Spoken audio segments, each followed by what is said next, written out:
버리고 인내로서 우리 앞에 당한 경주를 하며 믿음의 주요 또 온전하게 하시는 이인 예수를 바라보자.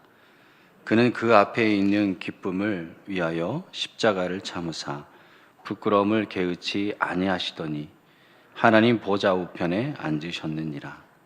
너희가 피곤하여 낙심하지 않기 위하여 죄인들이 이같이 자기에게 거역한 일을 참으신 일을 생각하라. 아멘. 혹시 놀면 뭐하니라는 예능 프로그램 아세요? 네, 그 MBC에서 하는 거거든요. 토요일 날. 이 프로그램에서요, 그 놀면 복원서라는 주제를 가지고 그 시청자들의 추억을 복원하면서 따뜻한 감동과 웃음을 전해주는 그런 주제로 했었습니다. 여러 장면 중에 기억에 남는 장면은 무엇이냐면 30년 전 돌아가신 아버지의 목소리를 복원되어서 그 목소리가 담긴 카세트 테이프를 복원하는 프로젝트였어요. 2주간의 노력 끝에 이 복원을 마쳤는데 이 복원된 테이프를 틀자 아버지의 통기타 소리와 함께 당시 아기였던 의뢰인의 울음소리가 들렸습니다. 이어 아버지와 어머니가 함께 노래를 부르는 목소리가 흘러나왔는데요. 다시 듣는 아버지 목소리에 의뢰인 가족은 눈물을 멈추지 못했고 함께 눈물을 흘렸습니다. 우는 의뢰인을 달래주는 아버지의 말소리가 들렸어요. 지연아, 지수야, 잘 자라줘서 고맙다. 라는 이 선물 같은 이 아버지의 목소리가 복원되어 들려왔습니다. AI 딥러닝 과정을 거쳐서 생전의 아버지의 목소리를 복원하여 아버지가 돌아가실 당시 생후 13개월이었던 의뢰인의 동생은 자신을 부르는 아버지의 목소리를 처음 듣고는 눈물을 흘렸습니다. 이 장면은 많은 시청자들의 뜨거운 반응을 이끌어냈고 또 많은 이들에게 위로가 되는 방송이었습니다. 여러분, 만약에 복원하고 싶은 것이 있다면 여러분들이 무엇이 있을까요? 복원할 수만 있다면. 저마다 복원하고 싶은 추억들이 다 있을 것입니다. 그런데 믿음 생활하고 있는 저와 여러분에게 또 오늘날 저와 여러분에게 복원해야 될 것이 있다면 우리의 무뎌진 믿음이 아닐까라는 생각을 해보게 됩니다. 그리스도인들이 저와 여러분이 복원해야 할 것은 무엇보다 믿음이지 않을까. 하나님을 만나고 감격했던 그 사랑, 그 믿음, 우리들의 식어버린 열정, 우리들의 잃어버린 예배에 대한 사모함, 하나님의 은혜에 대한 간절함이 아닐까. 코로나19라는 이 팬데믹 상황 속에서 3년여간 오랜 시간을 지내다 보면서 우리의 믿음들이, 우리들의 신앙생활들이 위축되고 게을러 버린 우리들의 신앙의 모습은 아닐까라는 생각을 하게 되었습니다. 히브리서는 이방인 그리스도인들에게 쓰는 서신이 아닙니다. 유대인 그리스도인들에게, 유대계 그리스도인들에게 보내는 편지입니다. 히브리서는 구약의 내용을 어느 정도 알고 있는 유대계 그리스도인들에게 흔들리는 그들의 믿음을 다시 붙잡으라고 예수 그리스도에 대한 그 신앙을 다시금 확고히 심어주고자 기록한 책입니다.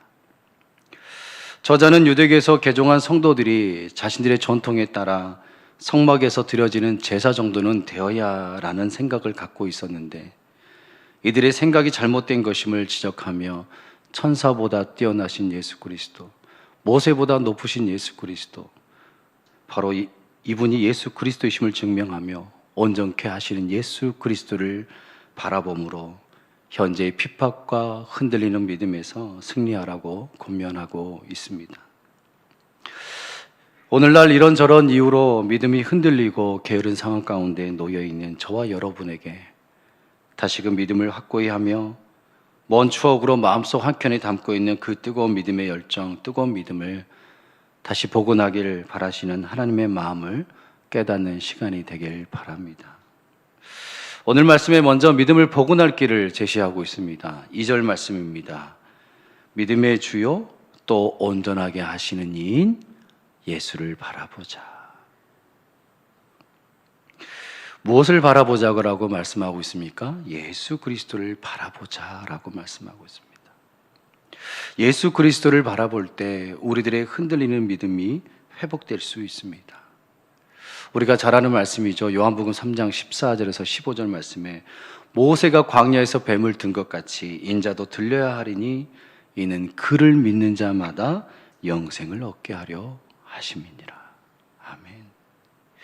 예수 그리스도를 바라보는 자마다 영생을 얻게 되는 놀라운 은혜가 있습니다. 모세가 광야에서 놋뱀을 만들어 바라보는 자들이 생명을 구원받았듯이 예수 그리스도를 바라보는 자들이 구원을 얻게 되는 것입니다. 온전하게 하시는 이인이란 말은 완전한 자이면서 성취자라는 뜻을 담고 있습니다. 그러니까 믿음은 예수님에게서 시작되고 예수님께로 완성된다는 뜻입니다. 믿음을 온전케 하시고 완성케 하시는 분이 바로 우리 주님이십니다. 우리들의 믿음을 온전케 하고 완성케 하시는 분이 바로 예수 그리스도이시기에 예수 그리스도를 바라보며 살아갈 때 우리들의 식어버린 믿음이 회복될 수 있다는 사실입니다. 예수 그리스도께서는 그 앞에 있는 기쁨을 위하여 십자가를 참으셨고 부끄러움을 개의치 않으셨습니다. 그 기쁨이 무엇이었습니까? 하늘에서 얻을 더 큰 기쁨을 생각했습니다. 장차 우리들도 예수님처럼 이 땅에서의 생을 마감하고 저 천국에 들어갈 때 얻을 큰 기쁨을 생각하며 바라볼 수 있어야겠지요. 예수를 바라보는 것이야말로 믿음을 회복시켜주고 믿음이 복원되어지는 중요한 열쇠입니다. 여러분, 예수를 바라본다는 것은 무슨 뜻일까요? 바라본다는 것은 우리의 시선을 고정시키는 것입니다. 시선을 고정시키는 거예요. 예수께만 고정시키는 것입니다. 예수 그리스도께 우리들의 믿음의 시선이 고정되어질 때 예배의 열정이 다시금 살아나고 은혜의 사모함이 식어버린 믿음이 다시금 회복되고 복원될 수 있다는 것이죠. 경주자가 꼬린 지점을 향해 달려가듯이 믿음의 경주자인 저와 여러분이 예수 그리스도께 시선을 고정하고 지속적으로 끊임없이 주목하며 달려나가야 할 것입니다. 사랑하는 성도 여러분, 저와 여러분의 시선을 예수님께 고정하길 바랍니다. 세상 그 어느 것과도 바꿀 수 없는 그 예수께 바라보기를 원합니다. 여전히 우리들의 삶을 괴롭히는 코로나, 이상한 기후, 또 물가와 난방비 폭등 등 여러 가지 상황들을 바라보지 마시고 게을러버린 우리의 신앙을 믿음을 당연시 여기지 마시고 믿음의 고삐를 다시금 잡아당기길 원합니다. 죽은 교회를 부검하다란 톰 레이너 목사님의 책을 보면 죽은 교회의 특징들을 10가지로 나열하고 있습니다.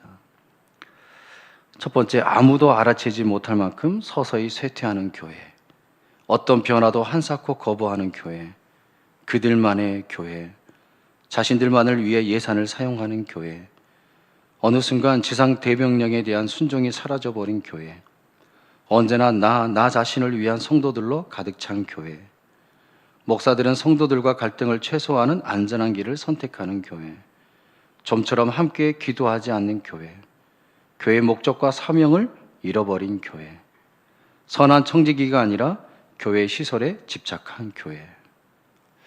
이렇게 10가지의 교회의 특징들을 종합해 보면 한 가지로 결론을 내릴 수 있었습니다. 그것은 예수를 바라보고 있는가, 예수 그리스도를 붙들고 있는가 하는 문제였습니다. 예수 그리스도를 바라보고 예수 그리스도의 정신을 닮아 예수의 사랑을 그 시대마다 실천하는 교회인가 하는 질문 앞에 물음표가 되는 교회들의 모습이었습니다. 예수 그리스도를 바라보지 않았기에 하나님의 교회로서의 정체성을 점점 잃어가고 있는데도 인식하지 못하는 그런 모습이었습니다. 예수 그리스도를 붙잡아야 됩니다. 예수 그리스도를 바라보는 믿음을 복원해야 합니다. 세상의 기준에 교회의 부흥이 달려있는 것이 아니라 우리들의 믿음이 회복되어질 때 예수 그리스도를 흔들림 없이 확고히 붙드는 신앙으로 서갈 때 교회의 부흥은 따라오는 것이 아닐까요? 오늘 말씀에 예수를 바라볼 뿐 아니라 예수를 생각하라고 말씀하고 있습니다. 3절 말씀에 너희가 피곤하여 낙심하지 않기 위하여 죄인들이 이같이 자기에게 거역한 일을 참으신 일을 생각하라. 아멘. 너희가 피곤하여 낙심치 않기 위하여 라는 말 속엔 히브리서에 나오는 유대계 그리스도인 공동체가 흔들렸다는 사실을 알 수가 있습니다. 이미 삶의 피곤함과 신앙의 무기력함 속에 빠졌습니다. 이 흔들리는 상황 속에서 예수를 바라볼 뿐 아니라 예수를 생각하라 라고 말씀하고 있습니다. 예수를 생각하라 라는 이 단어에는 두 가지의 의미가 있다고 봅니다. 하나는 비교해 보라는 뜻을 가지고 있고 또 하나는 묵상을 해보라는 뜻입니다. 다시 말해 우리들의 삶의 무게가 커지면 커질수록 환경을 바라보며 사는 것이 아니라 예수님이 걸어오셨던 그 길을 나의 삶과 비교해 보라는 것입니다. 그리고 묵상해 보라는 것이지요. 예수님의 길은 십자가의 길이었습니다. 그런데 여러분 사실 십자가는 수치입니다. 십자가는 망신거리이자 부끄러움입니다. 그냥 죽는 것도 아니고 많은 사람들 앞에 구경거리가 되어가면서 인간이 죽을 수 있는 가장 잔인하게 처참한 방식으로 물과 피를 다 쏟아내며 고통 가운데 혀가 타들어가며 말라가면서 죽는 참으로 고통스러운 죽음이 십자가의 형벌입니다. 죄 없으신 그분은 전혀 십자가의 형벌을 받으실 필요가 없습니다. 하지만 우리 주님은 이 모든 것을 다 감내내셨습니다. 왜 그럴까요? 우리 모두를 사랑하기 위한 하나님의 계획에 철저하게 순종하기 위해서 우리같이 못난 사람들을 구원하시고자 친히 그렇게 하셨습니다.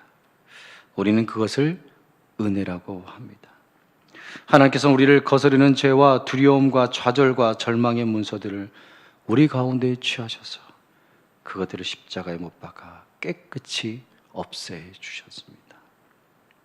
그런데 이 십자가에서 모든 것이 끝나버린다면 어떻게 될까요? 사탄의 전략이 승리하는 것이겠지만 하나님의 계획의 끝은 부활의 영광에 있습니다. 육신의 몸으로 이 땅에 오신 예수 그리스도는 우리와 똑같은 삶의 여정 속에서 아픔과 좌절과 상처와 슬픔을 다 겪으시고 고통의 십자가 절정에서 영광의 부활로 우리와 함께 하시고 계십니다. 그렇다면 여러분, 하나님께서 낙심되고 주저앉아 있는 우리를 보면서 예수님과 비교해 보면서 다시금 힘을 주시는데 믿음의 멈춤의 자리가 아니라 부활의 영광의 자리에 우리와 함께 하시는 예수님을 생각하고 묵상하길 원합니다. 우리의 삶의 여정이 이 땅에서 끝이 아니기 때문입니다. 지금 이것이 끝이 나면 너무나도 불쌍하고 힘이 빠질 텐데 장차 우리 주님께서 주실 주님의 영광은 우리에게 나타날 영광과 비교할 수 없다라고 말씀하고 계시기 때문입니다. 사랑하는 성도 여러분, 혹 믿음이 흔들리십니까? 혹 좌절과 낙심 가운데 계신가요? 삶의 무기력함과 피곤함 속에 있으십니까? 예수를 바라보고 예수를 생각하시길 바랍니다.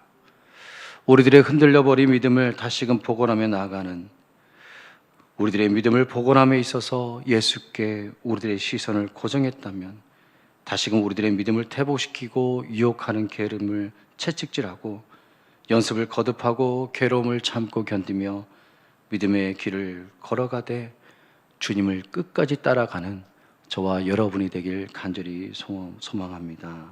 아멘. 기도하시겠습니다. 사랑의 하나님, 삶의 무게 앞에 늘 넘어지고 흔들리는 우리들에게 말씀으로 다가오시니 감사합니다. 우리의 모든 것을 이해하시고 겪으신 주님을 바라봄으로 힘들고 지친 삶의 파도를 아름답게 헤쳐나갈 수 있는 지혜와 능력을 주시옵소서. 성도님들 가운데 찾아오셔서 고통, 고난당하신 주님의 손으로 일으켜 세워주시고 주의 크신 팔로 안아주셔서 기쁨 가운데 날마다 승리하는 우리의 모두의 삶이 되게 하옵소서. 우리를 영원까지 사랑하시는 주 예수 그리스도의 이름으로 기도합나이다. 아멘. 이 시간 우리 함께 기도하기를 원합니다. 이 시간 우리 말씀을 생각하면서요, 우리들의 흔들리는 믿음을 하나님 다시금 복원시켜 주시고 회복시켜 주옵소서. 우리들의 흔들리는 믿음을 회복시켜 달라고 우리 이 시간 함께 간절하게 말씀을 생각하면서 기도하겠습니다. 사랑과 은혜가 많으신 아버지 하나님, 우리들의 흔들리는 믿음이 회복되어지기를 원합니다. 예수 그리스도를 바라보고 예수 그리스도를 생각하며 그렇게 우리들의 믿음을 다시금 회복하기를 원합니다. 먼 추억 속에 묻어둔 믿음이 아니라 다시금 우리들의 심령의 믿음의 열정을, 은혜에 대한 간절함을, 예배에 대한 사모함을 바라는 우리들의 믿음이 되게 하여 주옵소서.